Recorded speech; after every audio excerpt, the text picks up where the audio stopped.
भगवान श्री कृष्ण ने अभिमन्यु को चक्रव्यूह से क्यों नहीं बचाया था। नमस्कार दोस्तों, हमारी YouTube चैनल पे आपका हार्दिक स्वागत है। Welcome back to my YouTube channel. आप और भी नई कहानी और अपडेट चाहते हैं तो हमारे चैनल को सब्सक्राइब करना ना भूलें।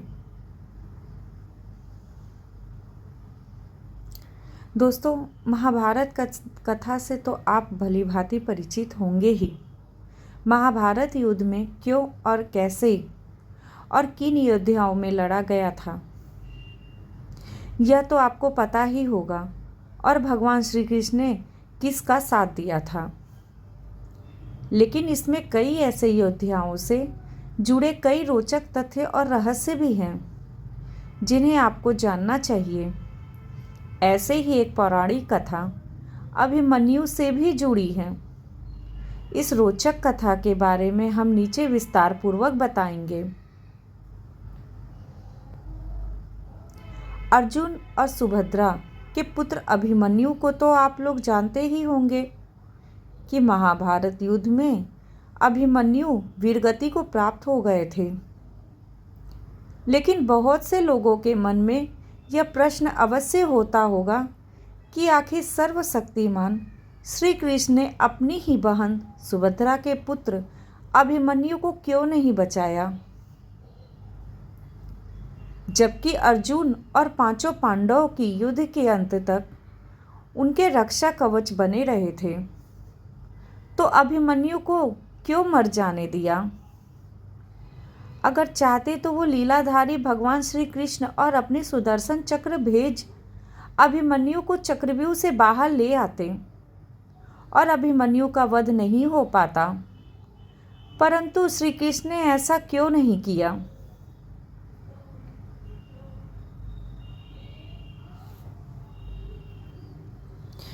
आइए जानते हैं श्री कृष्ण ने ऐसा क्यों नहीं किया। इसीलिए कारण नहीं बचा पाए श्री कृष्ण अभिमन्यु को।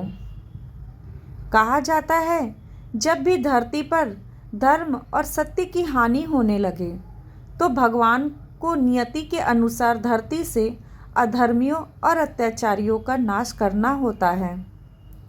और इस उद्देश्य हेतु भगवान स्वयं धरती पर जन्म लेते हैं और उनके इस उद्देश्य में सहायता हेतु विभिन्न देवी देवताओं को भी अपने पुत्र को भेज दिया या स्वयं जाकर धरती पर जन्म लेना होता है। ऐसा ही जब द्वापर युग में भगवान विष्णु ने श्री कृष्ण अवतार में जन्म लिया था, तब ब्रह्मा जी ने और सभी देवी देवताओं को भी श्री कृष्ण की सहायता हेतु धरती पर जन्म लेने का आदेश दिया था।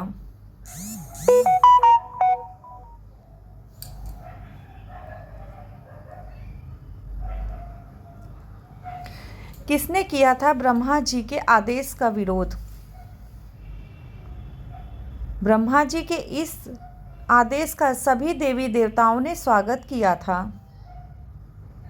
परंतु चंद्रमा ने इस आदेश का विरोध किया और अपने पुत्र वर्चा को पृथ्वी पर जन्म लेने से इनकार कर दिया। लेकिन जब सभी देवताओं ने मिलकर चंद्रमा को समझाया कि धर्म की रक्षा करना ही हम देवताओं का परम कर्तव्य है और धर्म भी है, इसलिए हम सभी को ब्रह्मा जी का आदेश का पालन करना है, यह हमारा दायित्व और कर्तव्य है।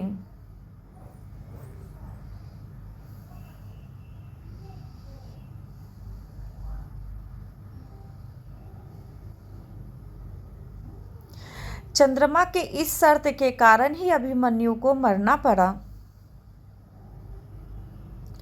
सभी देवताओं को समझाने पर चंद्रमा मान तो गए, पर फिर भी उन्होंने एक शर्त भी रख दी कि यदि मेरा पुत्र धरती पर जन्म लेगा तो वह ज़्यादा दिनों तक धरती पर नहीं रुकेगा और महाभारत युद्ध में अपना कार्य समाप्त होते ही वह मेरे पास लौट आएगा।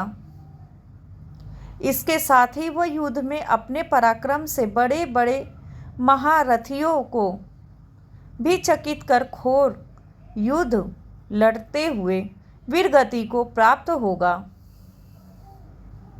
और उसके इस अदम्य साहस को युगे युगों तक याद रखा जाएगा। दोस्तों, चंद्रमा पुत्र वर्चा ही अभिमन्यु थे, जिसने धरती पर ब्रह्मा के आदेश का पालन कर श्री कृष्ण की सहायता के लिए जन्म लिया था।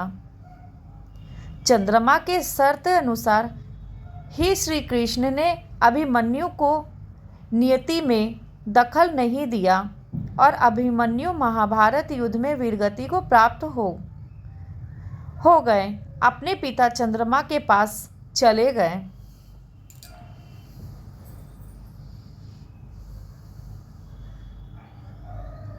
ओम नमो भगवते वासुदेवाय नमः। दोस्तों, आपको ये हमारी कहानी कैसी लगी हमें कमेंट में ज़रूर बताइएगा और हमारे चैनल को लाइक, शेयर और सब्सक्राइब करना ना भूलें।